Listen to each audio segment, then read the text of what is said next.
kali ini. Selamat siang Mas Helmi, gimana Mas kabarnya? Halo, selamat siang Dinda. Kabarnya baik. Gimana teman-teman semuanya? Apakah kabarnya baik? Semoga teman-teman di sini baik-baik semua ya Mas kabarnya.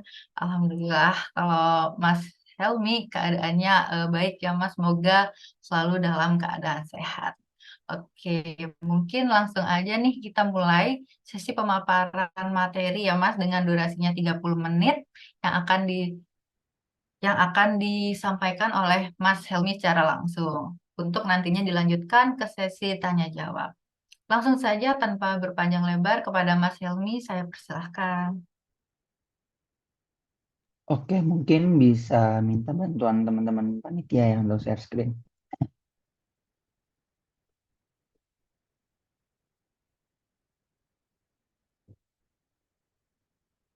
Oke, sebelumnya saya mau memperkenalkan dulu secara ulang.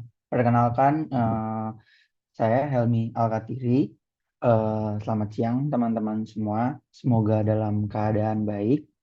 Eh, Sebelumnya saya mau mengucapkan terima kasih kepada teman-teman MPM UPN Veteran Jakarta periode tahun 2023 yang udah memberikan kesempatan ke saya untuk bisa memberikan ilmu dan pengalaman-pengalaman saya selama saya berorganisasi di UPN Veteran Jakarta.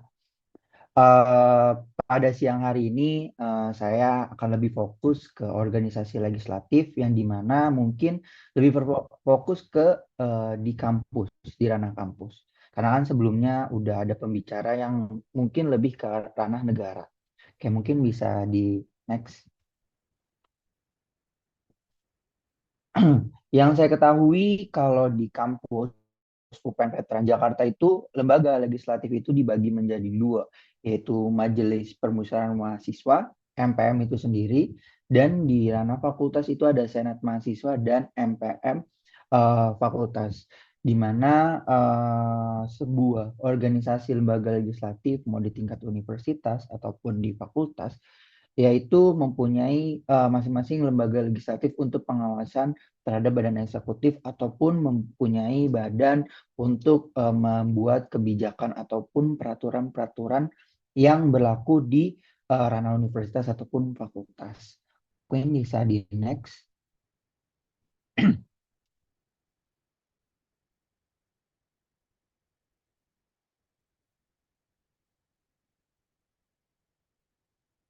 Oke. Untuk legislatif itu sendiri sebenarnya pokok tugasnya tuh cuma ada tiga, yaitu legislasi, pengawasan, dan aspirasi.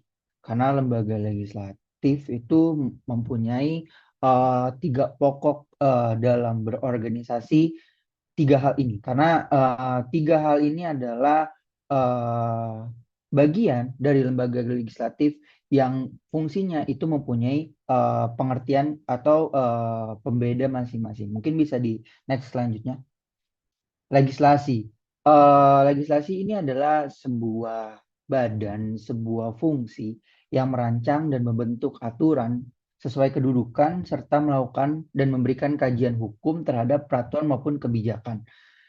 Mungkin pada tahun saya menjabat, badan legislasi ini fokus banget untuk membuat TAP MPM, perkema, dan kebijakan-kebijakan peraturan ataupun membuat kajian yang berhubungan terkait kebijakan. Contoh, ada SK Rektor ataupun SK yang berhubungan secara langsung sama mahasiswa, badan legislasi lah yang fokus, yang paling terdepan untuk membuat kajian. Di badan legislasi ini tidak melulu terkait oleh teman-teman dari Fakultas Hukum saja, tapi berbagai fakultas itu bisa berkecimpung di badan legislasi. Mungkin bisa dibilang dari teman-teman yang bukan dari Fakultas Hukum kayak merasa keberatan karena bukan dari pokok pembelajaran sehari-hari, tapi ini bisa menjadi sebuah pencerdasan di luar materi kuliah karena bisa dibilang sebuah peraturan, sebuah hukum itu selalu ada di mana kalian hidup.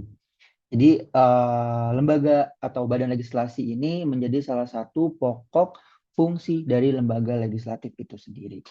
Oke, mungkin bisa di next. Pengawasan.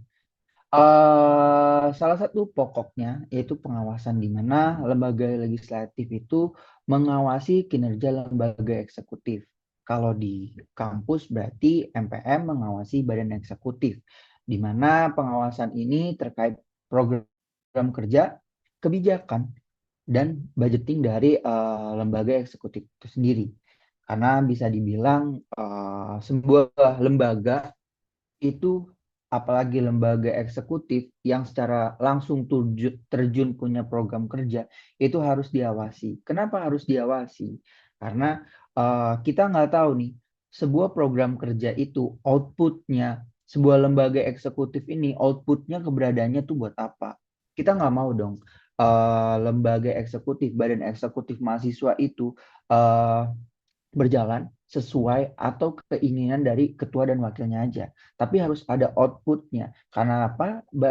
Ketua dan wakil BEM eksekutif itu dipilih oleh mahasiswa. Berarti mempunyai tanggung jawab dari teman-teman itu udah memilih. Yang dimana BEM itu harus punya program kerja yang bisa mensejahterakan teman-teman mahasiswa ataupun membuat kemajuan untuk Open itu sendiri. Maka dari itu, fungsi lembaga legislatif itu untuk mengawasi kinerja tersebut. Eksekutif yang baik itu akan mengerti lembaga legislatif itu ada bukan untuk mengawasi atau menghalang-halangi kinerja mereka, tapi sebagai lembaga good governance itu sendiri. Oke, mungkin bisa di next. Aspirasi. Ketiga, pokoknya itu adalah aspirasi. Di lembaga legislatif merupakan lembaga yang menyerap aspirasi karena anggota MPM itu sendiri itu pasti dipilih oleh teman-teman mahasiswa, kecuali ada satuan pendukung lainnya itu dipilih atau open recruitment dari internal MPM itu sendiri.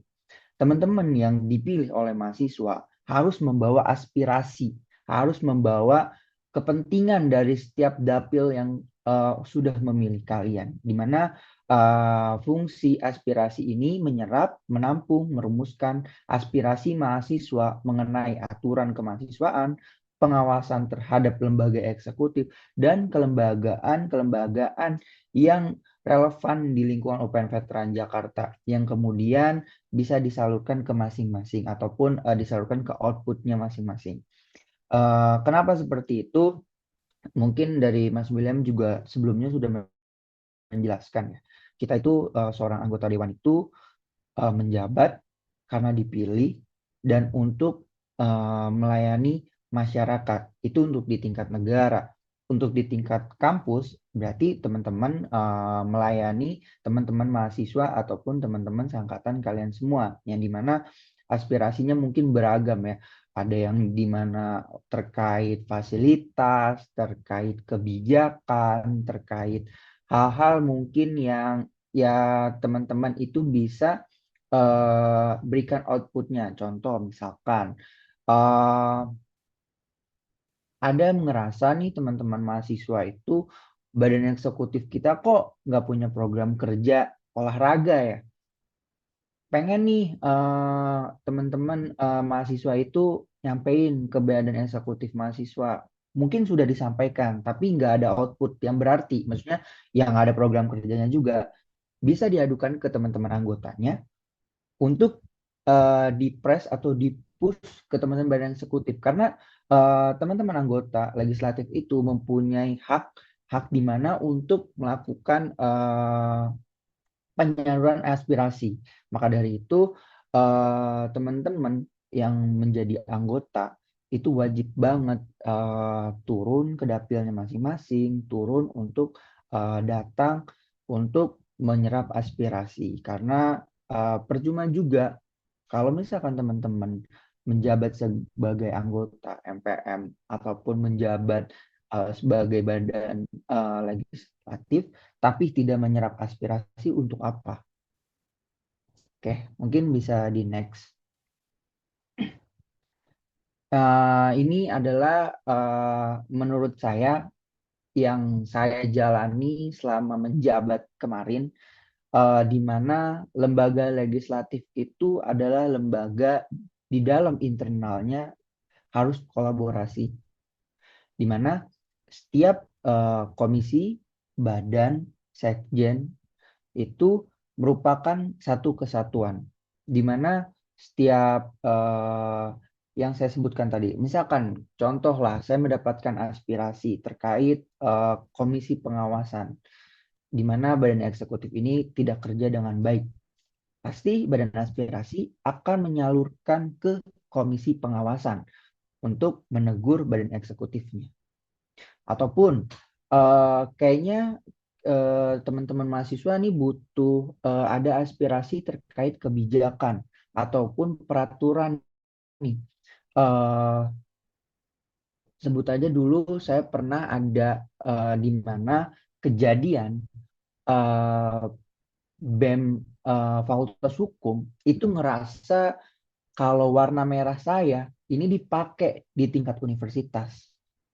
eh nggak tahu ya teman-teman tahu apa enggak kejadiannya, tapi teman-teman Fakultas Hukum tuh merasa bahwasannya warna merah gue nih dipakai nih sama BEM universitas dan tanpa adanya eh, ibaratnya izin dulu. Nah, itu sebenarnya nggak masuk dalam sebuah peraturan.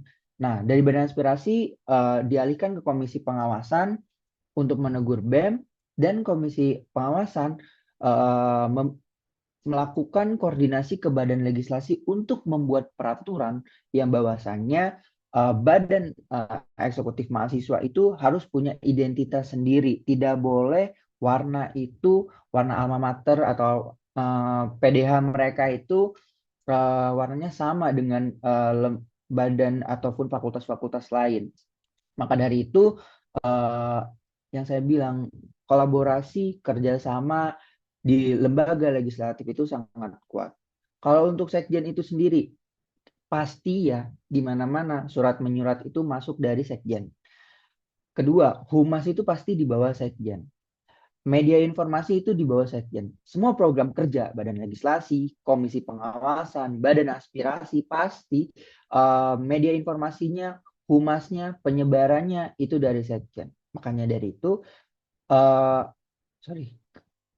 Nah, maka dari itu keempat bagian ini itu semuanya punya keterikatan satu sama lain.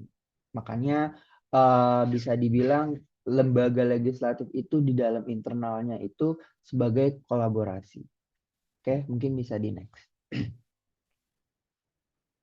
Oke, mungkin tadi saya sudah menjelaskan beberapa hal yang menurut saya untuk teman-teman semuanya pahami secara sekilas ya terkait organisasi legislatif di tingkat universitas, tingkat fakultas, dan fungsi-fungsinya dari lembaga legislatif itu sendiri. Nah, sekarang saya mau membahas terkait karakter seorang legislator. Eh, ini beberapa hal, 6 hal yang menurut saya selama saya menjabat, selama saya pernah menjadi anggota MPM, ini adalah 6 hal yang sangat penting untuk teman-teman jalani. Pertama itu adalah komunikatif. Eh, di kehidupan pun komunikatif itu penting. Mau komunikatif dari sama teman, sama orang tua, sama pacar, sama dosen, ataupun apapun yang melibatkan orang lain, komunikatif itu penting. Kenapa saya bilang penting?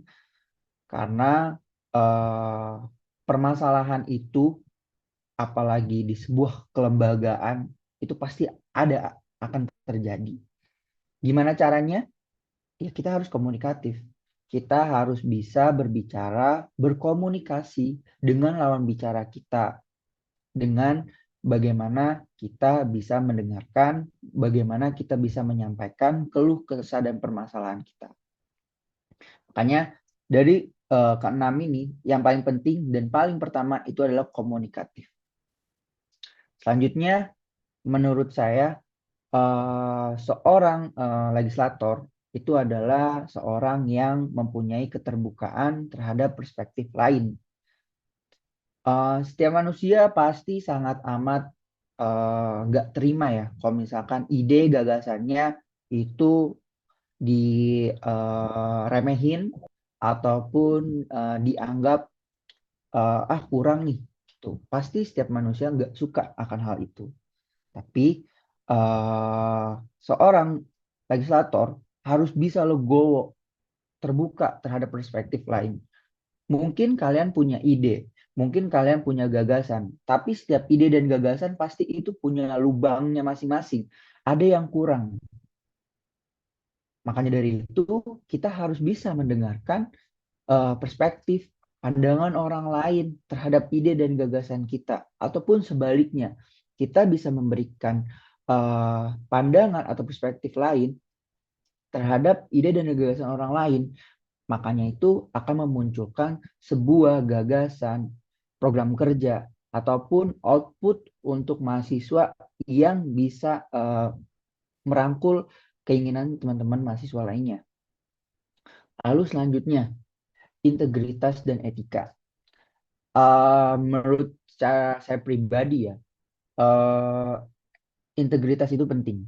Seorang manusia, seorang mahasiswa itu harus punya integritas di dalam dan di luar organisasi.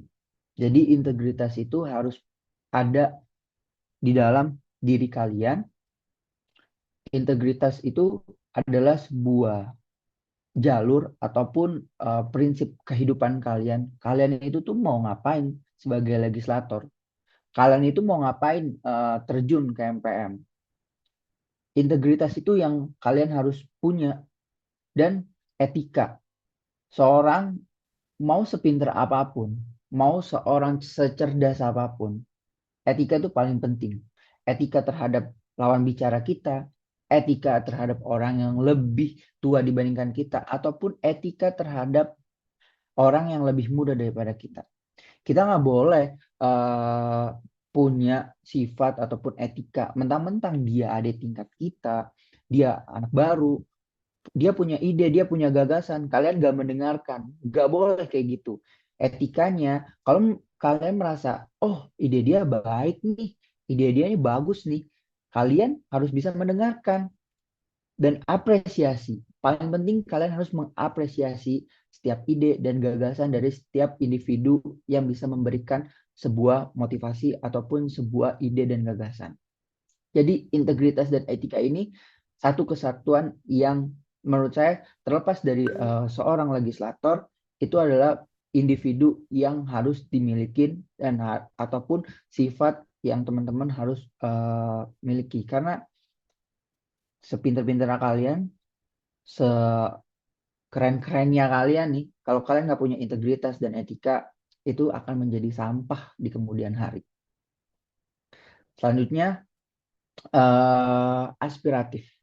Mungkin juga tadi Mas William juga udah menyampaikan ya, dan juga saya udah menyinggung juga ya sebelumnya terkait salah satu fungsi aspiratif dari lembaga legislatif itu sendiri. Jadi seorang legislator itu harus bisa aspiratif, bisa mengambil, bisa mau turun langsung, bisa mau mendengarkan aspirasi-aspirasi dari dapilnya masing-masing dan mempunyai ide, gagasan aspiratif. Contoh misalkan, kalau misalkan kita merasa nih kalau kampus kita ini terlalu sempit nih, terlalu padat nih, banyak kendaraan-kendaraan.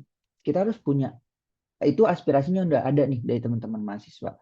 Tapi aspiratif dari kita nih apa nih? Outputnya nih kita harus berpikir nih, gue harus ngapain ya?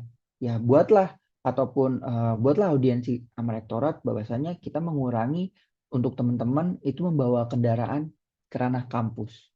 Jadi kan kampus akan terlihat tidak padat dengan kendaraan, tapi lebih banyak orang-orang yang jalan ke kampus dan menikmati suasana kampus tanpa banyaknya kendaraan ataupun padat. Itu jadi teman-teman setelah mempunyai aspirasi dari teman-teman mahasiswa, teman-teman juga aspiratif dalam menangkap dari setiap aspirasi itu. Jadi mempunyai output ataupun eh, hasil yang baik. Terus yang kelima itu adalah kolaborasi. Di setiap lembaga, gak cuma di legislatif ya, seorang legislator itu harus punya sifat ataupun karakter kolaborasi. Eh, Sebelumnya juga saya sudah menyinggung dari empat bagian, badan legislasi, bagian badan aspirasi, komisi pengawasan, dan sekjen itu adalah kolaborasi. Kalau teman-teman punya pemikiran masuk organisasi ini bukan untuk kolaborasi, cuman mau egoisme diri sendiri, itu tidak akan berhasil sebuah organisasi. Gue pengen diapresiasi ya karena kinerja gue, bukan kinerja tim. Seorang project officer itu bisa berhasil karena ada orang di bawahnya, ada teman-teman yang kerja siang malam untuk menyukseskan acara ini.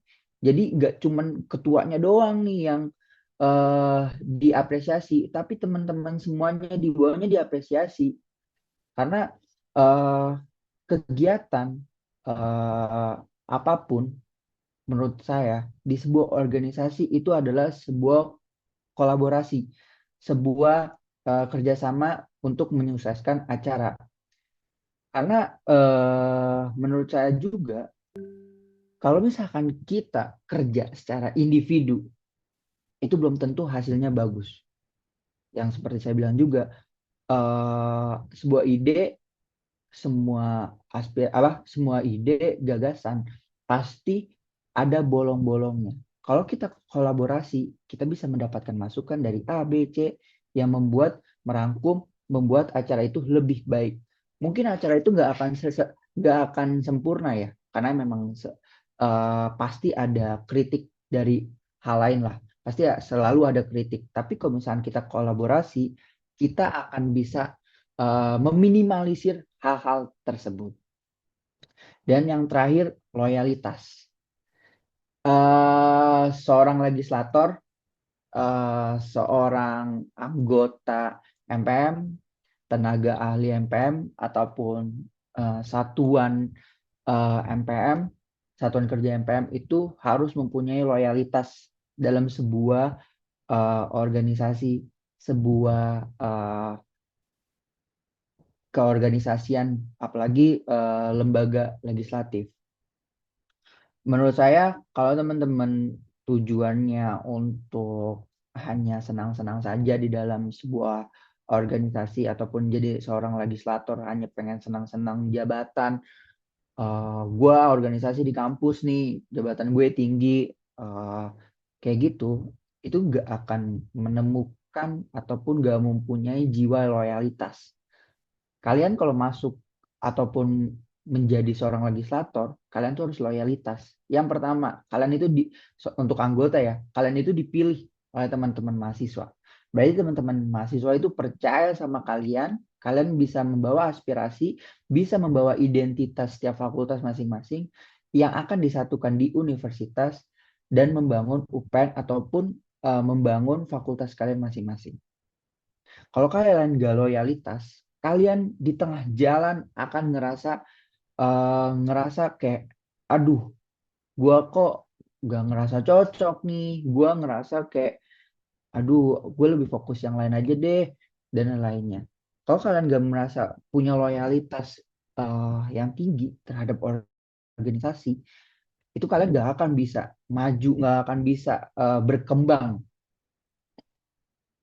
Dan menurut saya seorang legislator itu loyalitasnya harus tinggi karena kalian akan lebih mementingkan orang lain dibandingkan kalian mementingkan diri sendiri. Hanya dari itu, kalau kalian nggak bisa loyal sama organisasi kalian, mau terlepas dari legislator, eksekutif, ataupun lembaga lainnya, apapun itu, kalau kalian nggak punya loyalitas di dalam diri kalian sendiri, kalian nggak akan bisa mendapatkan output-output yang mungkin nggak kelihatan. Contohnya, dulu saya ngerasa lembaga legislatif ini awalnya saya ngerasa kayak, oh lembaga legislatif tuh beda banget ya sama eksekutif. Kita cuma bisa dari belakang, kita tuh hanya cuma bisa ngerangka, kita hanya bisa untuk mengawasi, tapi tidak bisa untuk actionnya. Karena kan action itu ada di eksekutif. Kita hanya bisa untuk merangka, mengawasi, dan lain-lain. Dan saya ngerasa waktu itu, oh beda banget nih sama diri kita, diri saya nih. Tapi bagaimana saya loyalitas sama MPM waktu itu, ya udah jalanin aja. Toh menurut saya ini ada outputnya nih di kemudian hari. Setelah saya di periode pertama, saya mendapat kesempatan untuk di periode kedua untuk bisa mengemban sebagai ketua. Berjalannya 1 tahun, setelah itu saya demisioner. Setelah itu baru saya melanjutkan ke dunia pekerjaan. Organisasi itu mungkin di sekarang itu belum kelihatan hasilnya. Pikiran kalian itu belum kelihatan, tapi akan kelihatan saat kalian sudah masuki ke tahap eh, dunia kalian yang berbeda dari yaitu dari seorang mahasiswa menjadi seorang pekerja. Itu akan kelihatan. Makanya saya bilang loyalitas itu harus ditumbuhi dari sekarang, konsisten itu harus ditumbuhi dari sekarang. Nanti outputnya akan berasa di kemudian hari, di kemudian jenjang kehidupan kalian. Jadi eh, 6 hal yang menurut saya rangkum ini adalah hal yang paling penting kalau kalian mau jadi seorang legislator. Terlepas kalian jadi seorang legislator, ini adalah sebagai sifat atau pemikiran di dalam diri kalian sendiri.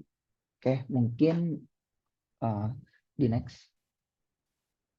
Oke, sekian dari apa yang saya paparin. Mungkin bisa